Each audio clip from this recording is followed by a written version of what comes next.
My name's John McKenna. I'm a sculptor. I tend to make statues or large-scale public artworks. As an artist, you can be motivated to create art, but to be a businessman as well and try and make a living from it, you really have to be focused. So fabricated sculpture and steelwork sculpture and creating large-scale works out of sheet metal is much more of an industrial process. It's a brutal process, and it's a real challenge. But it's this potential to create great pieces of work and on a big scale. We tend to use stainless steel, which is an expensive material.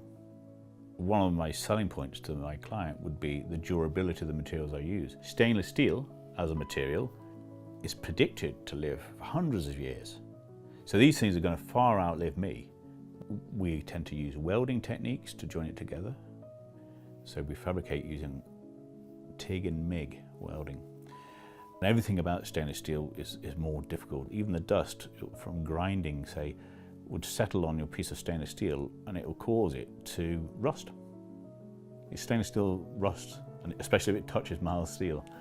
In the past, we would use it on stainless steel. We would clean it with what they call pickling paste. They're very, very strong chemicals they're using there. Nasty chemicals, bone sort of dissolving chemicals. You know, you don't want to be breathing in the vapors and you don't want to be getting them on your skin at all. You know, some really strong stuff. Something was needed to replace that. We hunted about. We had this huge job to do. We had an awful lot of cleaning. We came across TIG Brush.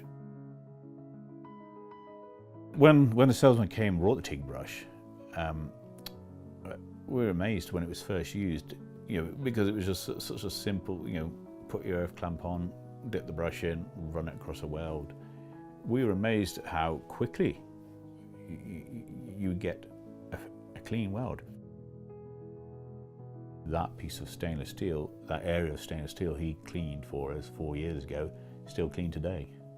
It's a no-brainer as far as I'm concerned. The TIG Brush, with its safety in use, the fact that you've got a system backup, you know, where they're supplying, you know, all the chemicals here, they're readily available.